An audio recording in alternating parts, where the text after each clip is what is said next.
Hello, and thank you for joining us. This is Conversations on NTA Network. Now, we're still celebrating womanhood. We're celebrating the woman form, the beauty of being a woman. And we have Lizzie in the house. I'm so happy she's here. I'm not going to say hello to you, but I'll say hello to the guests. Okay, Lizzie, thank you for joining us in the conversations room today. And we'll speak to our lovely guests. We'll start with the lady in blue.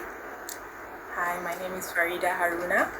I am a business intelligent, and I'm so happy to be here and also talking about women in general. We need to talk about women a lot because they're amazing people.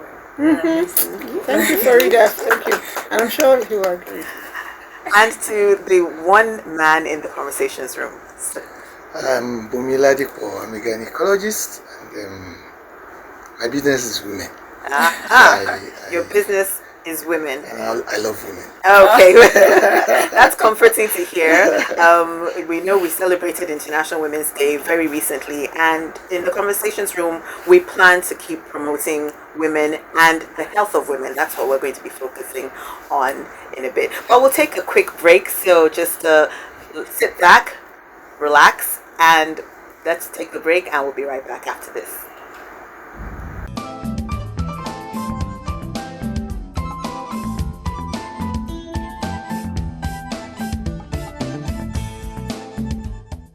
Healthy women, healthy world.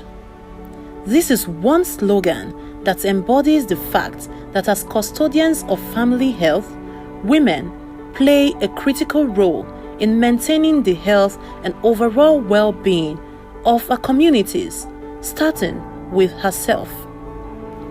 However, it has been said that the many roles women play often consume them to the point that they neglect their own needs, especially health, when in fact their health should be top on the to-do list so as to stay strong for others. Interestingly, there are diverse recommended medical health screening tests for different age brackets. At 30, blood pressure and cholesterol screening. Heart health matters at every age. Turning 30 is the perfect time to get serious about making sure that your cardiovascular system is in good shape. At 30, you may be thinking of going to the dermatologist to talk about issues such as acne or even anti-aging products. But it is important to add skin cancer screenings to that list as well. HIV and STI screening is recommended for all sexually active women between 13 and 64. A colonoscopy is an important test for women to do as healthcare providers use colorectal screenings for early detection of colon cancer. To maintain a healthy life, it's important for women ages 21 and above to have a pelvic exam and pap smear every 3 years to screen for cervical cancer. If you haven't done an eye exam before, 30 is a good time to make an appointment with an ophthalmologist. Dental checks at 30 are so important because dentists can examine your mouth for cavities or gum diseases that can cause severe oral health problems later in life. Age 40. Women in their 40s undergo subtle changes that need to be addressed before they become problems. Decrease in bone density, hormonal changes, stress, depression, amongst others. Some of the recommended routine medical screening tests for women over the threshold of 40 include pelvic assessments, a mammogram for breast cancer, a bone mineral density test. Once you clock 40, you are automatically at greater risk for osteoporosis than men. Ovarian cancer check, especially if you become menopausal. Menopause can bring many changes to your body. Your 50s are a good time to check in with your doctor about your overall health because catching potential health problems early on is good and can easily be treated. For women between 50 and 69, mammograms help reduce the risk of advanced breast cancer. A dual energy X-ray absorptiometry test will help your doctor predict if lifestyle changes or osteoporosis medication are needed to protect your bones. Most women should have their first colonoscopy before or at age 50. For everyone after 50, your blood pressure should be checked at every office visit. High blood pressure stresses the walls of the blood vessels and takes a toll on heart and brain. You deserve to feel good. Just because you are older than 60, don't think you can't be independent, vital, and healthy. Remember, 60 is the new 40, meaning you still have it all going for you, but only if you pay attention to the needful in the health arena. Some simple medical tests that can be done or ordered when you visit your regular doctor include regular blood pressure check. Colorectal cancer screening is recommended at age 50. Breast exam and mammogram. Pap smear and HPV. For women in their 60s, a pelvic exam, pap smear and HPV tests. Eye tests to check for diseases such as degeneration, cataracts, and glaucoma. Disabling hearing loss is common to women aged 65 to 74, most of which is treatable. Get a hearing test if you are having any trouble hearing. A bone density test is important. Osteoporosis is no friend to aging people. Women play a vital role in our communities. Healthy women will ensure healthy family, healthy community, and healthy nations. Let us together make it happen. Improve women's health.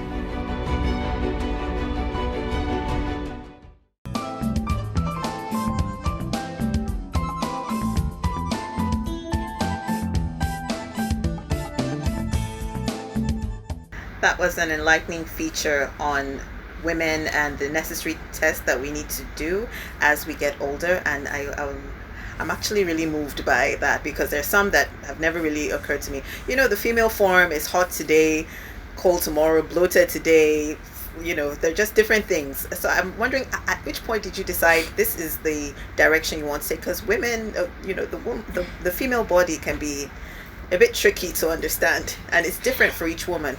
Absolutely, and the introduction is quite comprehensive, and it takes care of everything, you know, about a woman. Yeah, it's true. I mean, the unique thing about women, you know, the hormones, they go in cycles. Yes. The hormones are high at a particular time, other time is quite low. So yeah, we understand the moods and the changes. It's not exactly the same for men. They have a more uniform hormone flows in their body. So yes, the varied feelings and outlook is because of the hormonal changes. So it does that explain why sometimes you just wake up, you just want to cry. You know, you feel like crying. Then sometimes you wake up, there's no music playing physically, but there is music in your head. Yeah. Farida, have you felt something like that? Exactly. The complex nature of a woman, I mean, compared to a man, is actually more complex. Also in makeup, biologically, there are a lot of things into it, and some fine tuning. I mean, like some people will say that when actually God made the woman, He made the woman out of a finished product. Unlike men, He made it from raw material. Okay. So Crude. which one is better now? Refined or Refined. Oh, More okay. refined. Oh, he actually said it. More refined. In many ways, you know. So it's a little bit more complex than the biology of men. Okay. Very interesting. So, for me, I'm in my 40s, trying to move towards the mid 40s, and according to what the feature said, that colorectal screening is important. Mammogram is also very important. Are there any specifics that you always check off the boxes when a woman of my age walks into your office? What are you looking for? What are the things that you think she should do right off the bat when she walks in? Yeah, about your age, I mean, is the age of, it's premenopausal. For some lucky ones, probably they're already menopausal. Lucky. That's lucky, right? You're blessed. Menopause is not a cause. You're blessed. No, it's not a cause, but I've had some You're people. blessed. I actually have someone as we speak who is like 49 and she's screaming that she doesn't want it yet because she still wants to make a baby. Oh, Well, when the baby factor comes in, it's a different thing. okay. Okay, she's hopeful, and by the time the menses stops, it appears as if there is no more chance. Kind of. Yes, that's a different thing. But generally, it's a blessing. You don't have to worry about bleeding every month. You don't have to worry about Menstrual cramps. Yes. so many and all things. that. A lot, So many. yeah. So really, we should not see menopause as a cause. Yes. I think it should be seen as a blessing. Okay. There are issues actually associated with menopause, health issues, and so many other things. Yeah. With this presentation, I think we can take care of all those issues, So the first thing at your age, about 45, is this premenopausal things, symptoms, feeling tired, feeling hot flashes, they call it. Yes. What, from weather or from... It's hormonal changes in the body. The hormones are readjusting Yes. to the new state. So the body is responding also. So those are the primary things. Then the gross and general things, breast, cervix, those are common cancers in women. Okay, so that's the age gap that the women are worried about cancers. So you need to pay attention to that. Then hypertension and the heart diseases, and that's when you need to worry about doing your cholesterol checking your blood pressure, checking your blood sugar, and the likes. And then the colorectal thing that is mentioned, that's not taking on so much in the environment, but it's something we need to pay attention to, because colon cancer is very aggressive and it's actually a terrible killer. So yeah, it's the right age to do all the comprehensive thing.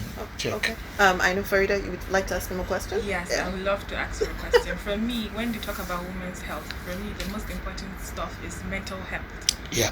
Because we women, we forgo a lot, we go through a lot. Absolutely. We have a lot of responsibilities, a lot of things going on. So how do women try to cope? What will you tell women trying to go through that stage of mental depression or mental... Yeah. Even especially when you just had a baby. Yeah. You know, that's it's crazy. I watched a video of a woman backing a baby, and she even forgot about the baby. The baby was falling down. Yeah. Ah. Yeah. People were calling her, and she didn't even answer. She was gone. Yeah. The issue of mental health is a challenge throughout lifetime. Really, we should not limit it to a particular age.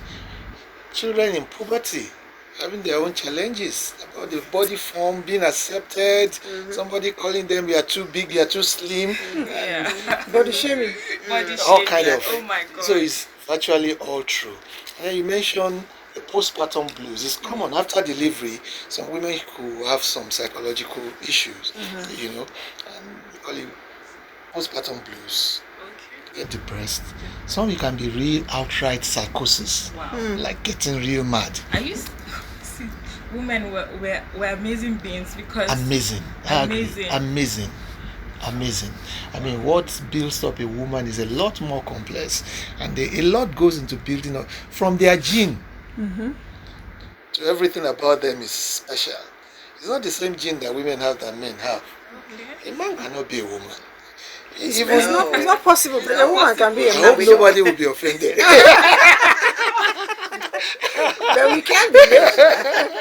We can try to be. I think men can be women, because even boiled down to the menstrual cramps we usually have, I don't think men can do that. Men can't handle pain. So from that to premenopausal stage, the issue of depression, there are many factors. The body changes, and maybe realizing certain goals have not been met.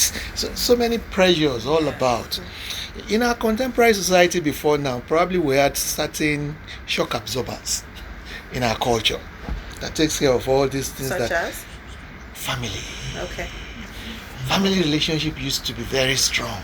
The extended family system is a very strong shock absorber. The whole community the whole community takes care of you. Yes, But we are true. removing that gradually. We are teasing them off, and we're standing alone like Westerners, and then Crying. Doctor, the I pressures. agree with you perfectly well, because now you can't be depressed. If you tell someone you're depressed in your family or something, why are you depressed? Or the winches of your villages are coming after you or something. It's a medical condition, and people in Nigeria we need to know it's a medical condition, and you need to see a doctor or somebody to even talk to. Yeah, because what you're saying, if I recall, when you grew up in a large family, you don't really have time to be into yourself. Whether or not you like it, somebody is The getting support to system you, is and you're enormous. getting into somebody. You don't have time to sit down and whine. Where is the space? So I think it's pertinent we all go back to that extended family system. It has a way of helping us take off a lot of, and some of the things that actually happen, like the one for women who just gave birth, or people with large children. By the time your kids are coming back from school, if you're not available, there's someone to help you tend to the children.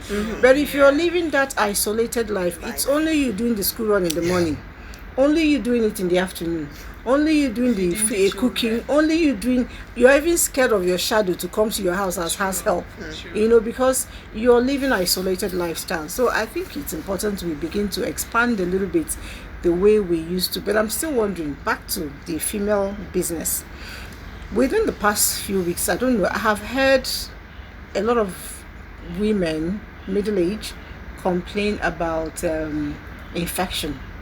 I don't know what's going on. Is it the water we're taking? All of us are seemingly complaining about vaginal infection, PID and all of that. I want to know, what are the consequences of even not treating these things well, or having it reoccur severally? And how can we avoid it too? The genital infections are quite a number, also quite varied, but the big block is the sexually transmitted infection. Sex as a major factor in female genital infection. Not the toilet transmitted. That's what I was thinking. I said it's a big scope, but the major one is sex related. Okay, so in talking about that, the concept of safe sex is what everyone needs to be aware of. Okay, so when we talk about sex, two major challenges really that come as a consequence of sex. One is sexual infection. Second one is unwanted pregnancy. So in abiding with the concept of safe sex, women should have power to actually protect themselves against these consequences. Okay, so we come to contraception in different forms. We come to having power to be able to prevent infection even during sexual intercourse. Okay, we blame a lot somehow on toilet infection. It's a common language between men, but I think the proper thing to say is that the big culprit for that actually is sexually related. Okay, yes, there can be infection from toilet. Yes, there can be infection from other means also, and there can be infection based on some biological changes also in the body, but the major culprits, and we need to be aware of that. So when we say toilet infections, is that a wrong term, or it's just a more socially used term? Yeah, one can get infected, of course, if you use the dirty toilet. Of course, no doubt about that. Infection, particularly with the genital tract, is commonly introduced from introduced from outside, either through sex, also introduced from outside, or through toilet, or any other unhygienic practice using unsanitary wares and things like that. You see, so yes, one can have toilet infection. It's just a bit hard, because I've heard this thing going on. I don't know. Before now we talked about fibroid, and its issues and all of that. I know you had issues, you raised on it, and it's one scary thing for me. I know it's not a killer thing for now, thanks to medicine, but I don't know if you have your experiences on it, but I know someone has actually said that when your womb is not producing automatically, that's the natural way the things to produce, automatically something else must produce. I don't know the relationship, but you could clear that for us. There are a number of predisposing factors to having fibroid. One, being black. Being black. Yes. Black. I've heard of that. Okay, black. She's not Negro. black. She's not black. Negro race. You want to say that? Yeah, they are more genetically predisposed to having fibroid than the white race. Okay. That's a predisposing factor. That doesn't mean all blacks will have fibroid. Okay, but they are predisposition. Two, a certain hormones working on the womb, and that hormones is produced more when you are pregnant, that will prevent fibroid developing. What hormone is that? Progesterone, that's the name of the hormone. Okay, so when a woman gets pregnant, she produces lots of that hormone, so it has a way of preventing fibroid somehow. Okay. So if a woman has not gotten pregnant, so that hormone is not producing such a large, the other hormone of woman is more predominant. So a woman that has not gotten pregnant after a long while might be more predisposed. It's not the same that everybody will have it. These are predisposition, not absolute fact. Okay, might be more predisposed to having fibroid than the one that has been having children more regularly. So that's why that concept, yes, if your womb is carrying a baby, maybe to prevent fibroid. If your womb is not carrying a baby, maybe fibroid will come in. So, but it's not absolute. Okay, doctor, what about women listening to you right now on TV that might suspect they might have fibroids? What are the telltale signs? What should they look out for? And what tests should they ask for when they go to see you or when they go to a clinic? The common test to check if there is fibroid is simple scan. The ultrasound scan. That people do. The same one you do when you're pregnant? When you're pregnant, the same. The same one? The same. Right. So that will see if there is fibroid or not.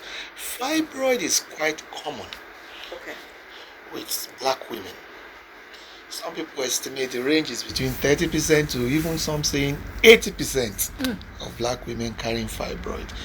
But majority of women don't even know they have fibroid. For most women, they just go to have a scan for one thing or the other, and the doctor, you have a small fibroid here. It's common. It's not because they have any symptom, not because they are feeling any abnormality. It's just an incidental finding. So that is quite common. And fibroid at that stage is not a problem. So majority of fibroid that people carry is not a problem. So you don't have to remove all fibroid. Now fibroid becomes a problem when it's giving problems. And the common problems with fibroid is heavy bleeding. Every month the woman is bleeding her life out. Pains. And some is so big that everybody is greeting her, you are pregnant now, congratulations. You know?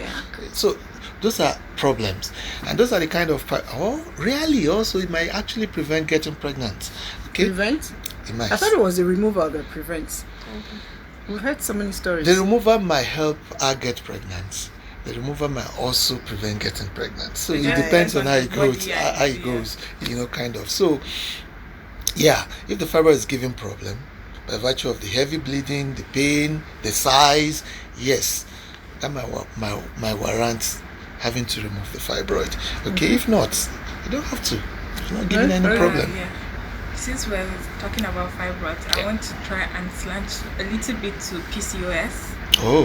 Especially because we young girls and the youth right now coming up, we need to know more about the PCOS. Like, if you can explain to us symptoms, because a girl of 20 years old might be having that and she doesn't really know what's going on, missing her periods and having a lot of problems, hormonal issues. So if you can explain it more to the youth and ladies coming up at the moment, so that PCOS is also a very difficult. Can we even begin to know what PCOS is? It sounds like what do you call it? Yes. PV what? Okay.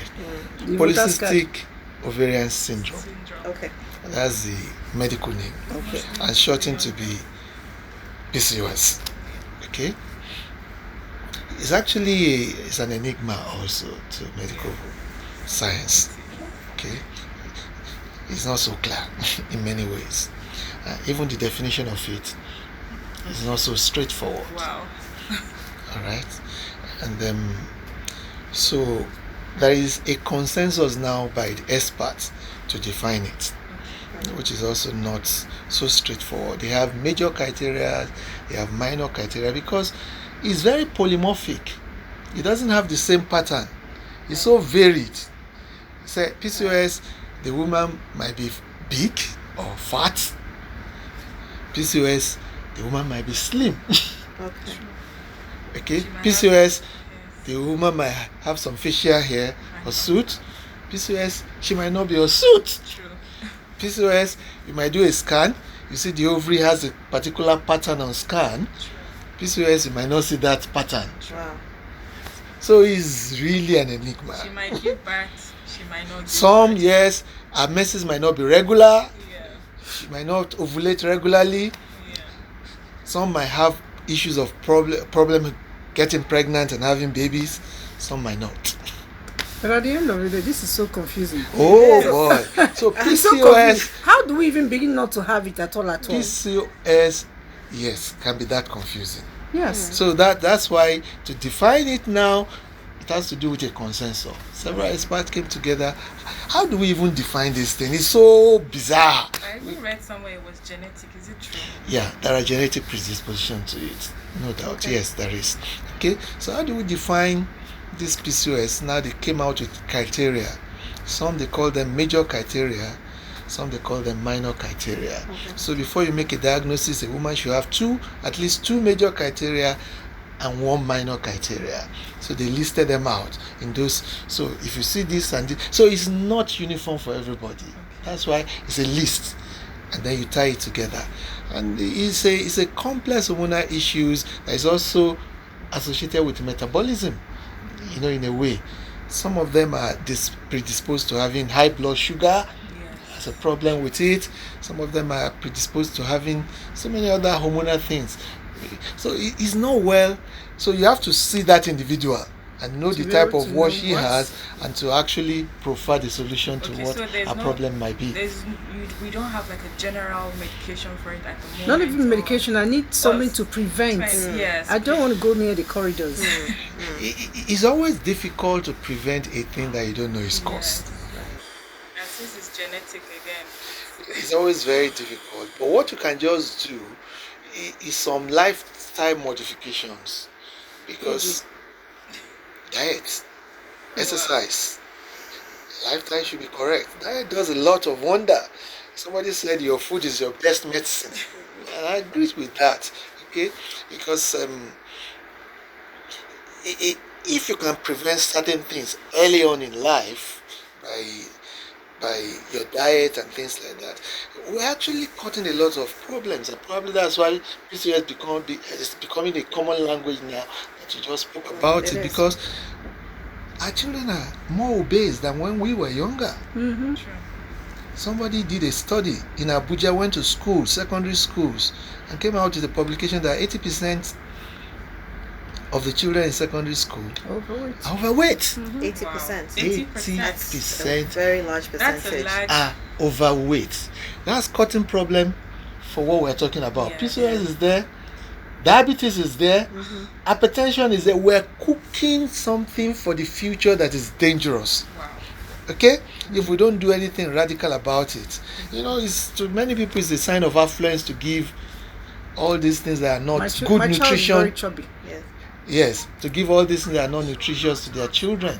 Expensive, not nutritious, and not healthy. They say, my And child they think is. they're helping the child. Yes, I know. They don't even go out to play. Like in those days where you just go Run and play about. football, you run around the whole village. Now they're at home They play games. playing computer games.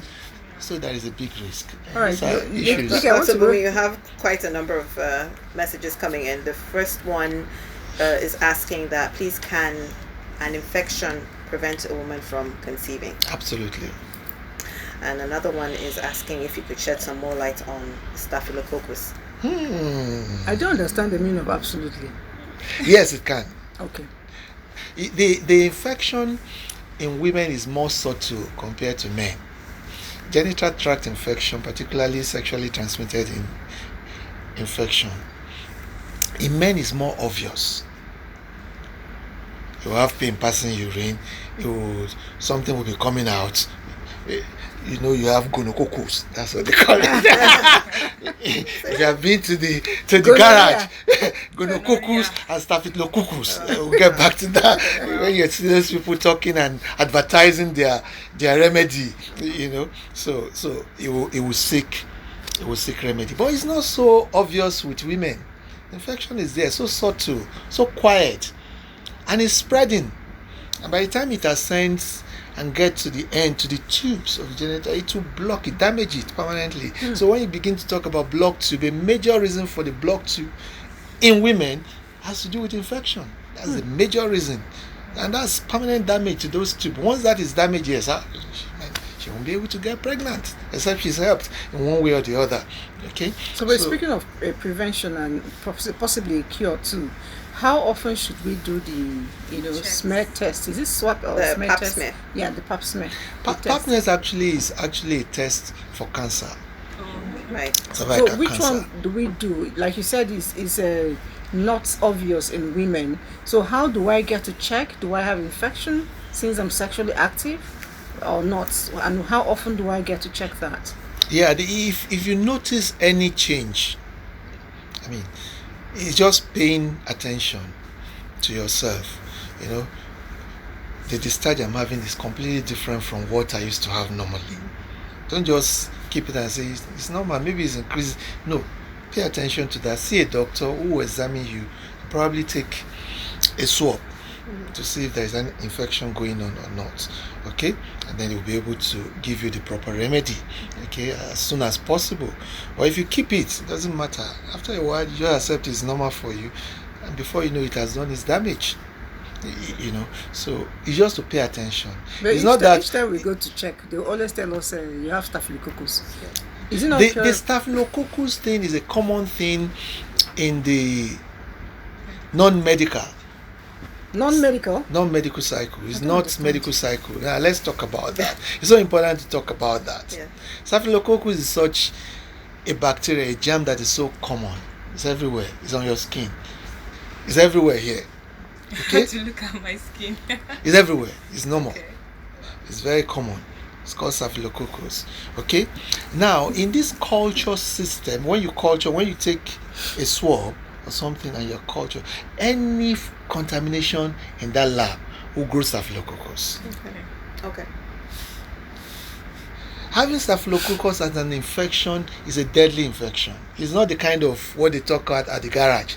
Staphylococcus, if somebody should actually develop a staphylococcus infection, that's why people, the parks and then the in megaphone. Nigeria. This person is not in Nigerian. He doesn't know garage in Nigeria. It's been a while. Good morning, my beautiful people in the house. My question is, what is the implication of early menopause in women, and does early menopause have any adverse effects on women? Thank you for this program. Yeah. Early menopause could take place in women. It depends on how early. The average age for menopause is 45 plus or minus 5. That's the range. That's agreed average age for menopause. Average. That does not mean people can be well above that or below that. Okay. But majority of people will fall into that age bracket for menopause. Okay? Now, if it's quite earlier than expected, it becomes a medical condition or a disease that could be called ovarian insufficiency. Okay? It's a kind of a premature failure of the ovary. It's expiring before expected time. There is a time a duration for the functioning in producing eggs is built into every woman, but some people get into it too early, so it's not a proper thing. It becomes more of a problem for people who have not achieved their desired number of children. But if they have had enough children and their family is completed, it's more of a blessing. Say, thank God. No more buying of pads. It's becoming more expensive, I discover. No more buying of sanitary wear. Yes to that. You know what I'm talking? So I can save my money and invest it better. He actually loves women. He knows how it goes. The fact that you know that it's getting expensive. He Very knows. expensive. It's very expensive. So- Very expensive. Very Yeah. go. Even though we're talking about women's health, there are lots of barriers. And for me, in the rural areas at the moment, we're always saying, "Oh, go and check, go and check." We're telling everybody to go and check. Do they have the money? How? I'm even confused right now. But yeah, do they even have? How will they even try to go check it out without good health system? Maybe controlling husband. I don't want them to go to the hospital because maybe they don't want a man to touch them, or they are depending on their husband finances to go to the hospital. Because we're here sitting down saying you need to go to the doctor, go and check. And there are a lot of women out there, maybe 51%. Sorry, I don't know if the statistics is correct, but don't have access to good health system at the moment, and a lot of barriers is really blocking them at the moment. So what can you say about that? Farida, thank you very much. That You're is very welcome. important, to say. Yeah, we can say all that we want to say here, but it still boils down to real cultural issues. Yes. Cultural issues. And there are studies that have confirmed what will actually change the health quality of women. 2 factors. 1, education. Girl-child education. 2, allowing women to be involved in politics or decision making. Thank you. Or making Thank the policies. you. And for women. Okay? Those 2 factors have a way of changing everything. As long as we have men who make all these decisions, these points we are highlighting might not be so obvious to them. We believe when more women get involved in policy decisions, also in advocacies, and all that we need to do. Education is a But determinant of primary- health. primary issues, education. And the second one, closely related, is allowing women to be involved in policy Making. making. So that we can help ourselves. Absolutely. Because Let me roll it back, roll it off, doctor. So it's like as much as he likes us, Yeah. we are putting him really on a hot seat. But I know that you, Nika, you have these twins, Yes. and they are very busy. I didn't say they disturb. They are very busy. So, do you ever get overwhelmed? I mean, I didn't have them, coming in twos, but I know how it is. Yes. It can be very overwhelming. How do you as a cope woman. with it? Oh, I think there are times when I just have to take my own break, and thankfully having a supportive spouse helps. It works. Okay. Sometimes in a given day or 2, I would say, I need an hour, I need 2 hours, and lock myself in the room just to decompress. They don't come hitting on the door. They do though. I would be surprised. how The do you twins block do. them? The twins do, but their dad knows that I need my me time. So that's probably the time that they go out on a stroll just around the estate or go for some ice cream, anything. But just give me that Some hour break, yeah. or 2 just to relax, reflect, and then come back feeling better. But unfortunately, not every woman has Yeah. that. Unfortunately, but that's what works for me. So you're saying that a very good supportive spouse is in general It's works better. key. It's key to my own mental health. Just having that Absolutely. time and The- having a the- supportive spouse, it helps and it works. The community support is a big challenge. Actually, I did a study many years ago, over 30 years ago, about working women and child care. It's a big problem. How many institutions have crèche for working women? I don't know if NTA has. I'm just trying to. How many institutions do? So the woman is at work. She's thinking about a baby. It's not good for mental health. Yeah. Not She's thinking of how she can get there wherever she dropped the baby. She's thinking of, if women are involved in policy, even in NTA, they will know that a big establishment like this, you have a crèche for working mothers. They come there, they put their babies there. It will even contribute to productivity because your mind will be at rest. In between, you have 5 minutes break. Go on, how is my baby doing? Whatever. There are certain things we can build into the system to everyone improve. would love that. Every woman would love that. We have to take a quick break. We have so many more questions coming in. There's one in particular that sticks out. This is Conversations here on NTA, and we'll be right back after this.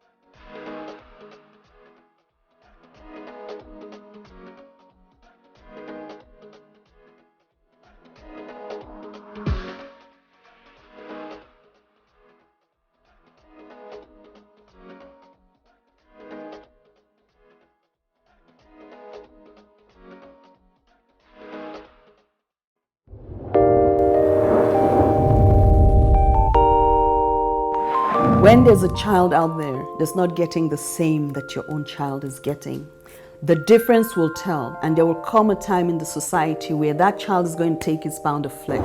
Where you can actually, everything from watching a program with the child, you can start up the conversation from something on the TV and say, For me, it's like, hurry up with this business. And the other one said, Auntie, it's not about me, it's about the guys. They're not ready to marry. Yes. See if she wants to ask something. No, I know my mother very well. In fact, the most interesting one is when I put up pictures on WhatsApp, Snapchat filters and all that, she will call me, remove that picture. There was a day I got tired of all that and I said,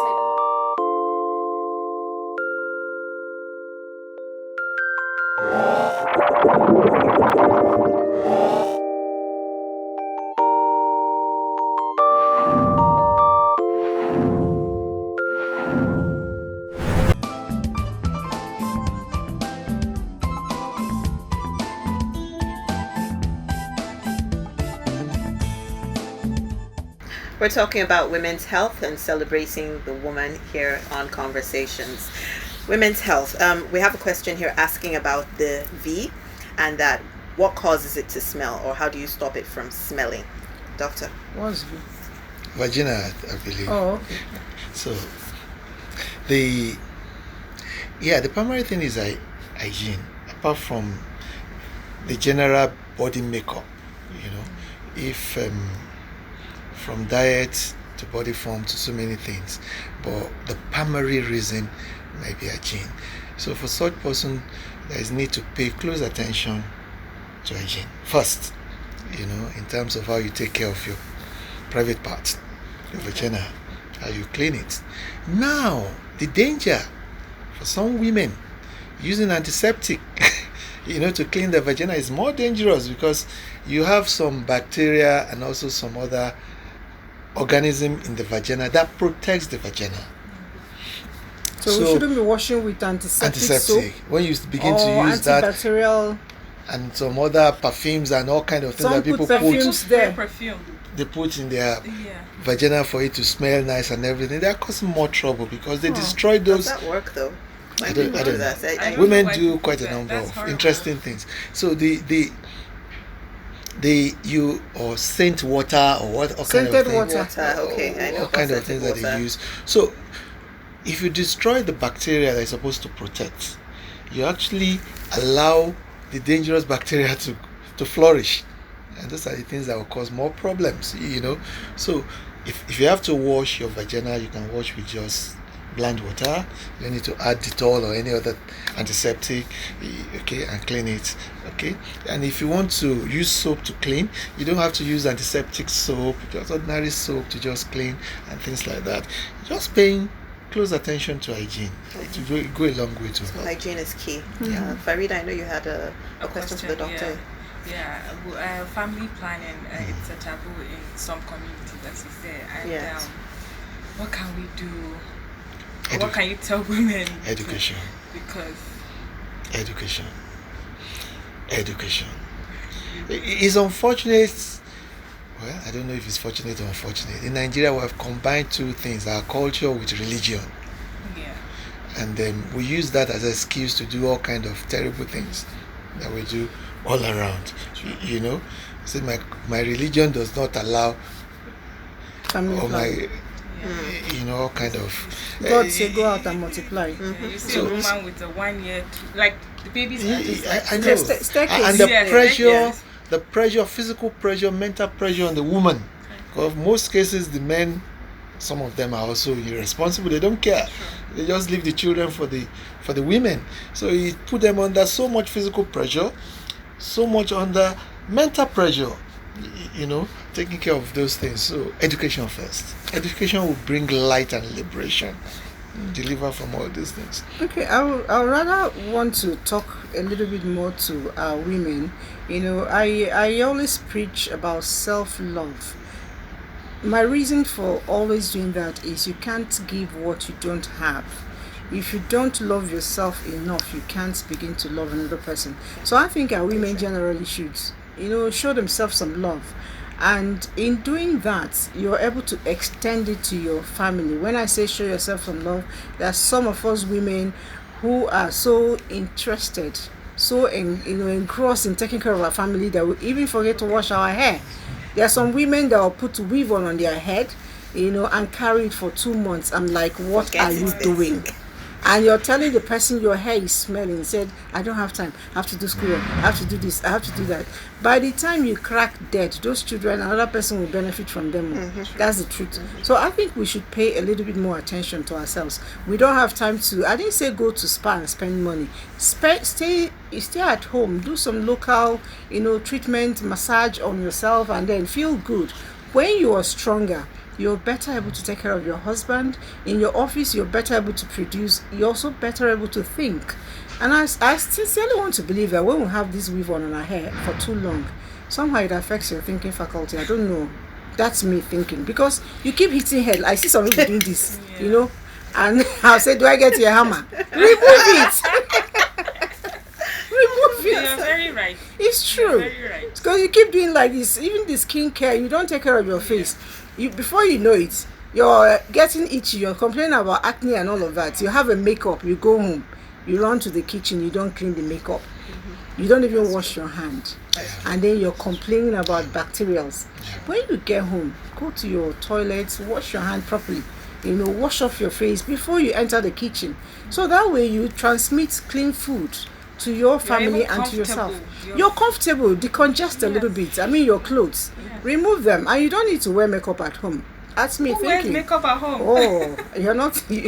Some people do. Some people do. It's true. You don't give your skin, you know, time to breathe. It's important. God. It is important. Doctor, you have a question here. It's not a gynecological question. It says, what can cause too many boils in someone's body? Someone said that the blood is not pure. How true is that? Well, hygiene and then some medical conditions. One of the early presentation probably of high blood sugar is boils. Wow. High blood sugar is... Yeah, Wow. repeated boils Thank you. in the We body. need to know So that. some medical conditions. So is one of the reasons to check the blood sugar.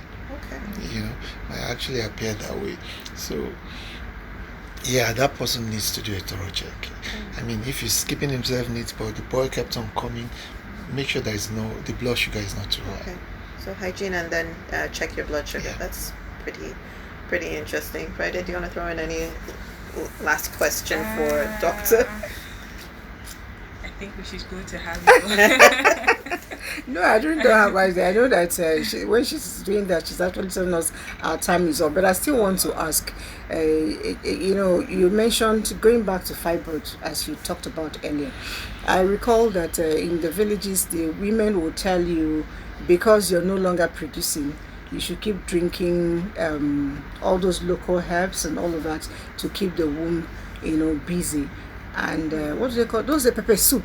Okay, You yes, drink yes. after childbirth. Why are you doing like this, doc? To keep the womb busy. To keep it, to keep it flushing. Are there flushing. things we can actually drink, really, whether it's mixing water or mixing one drink or the other, to warm up the womb so that we do not get fibroid? And what's the place of exercise as well?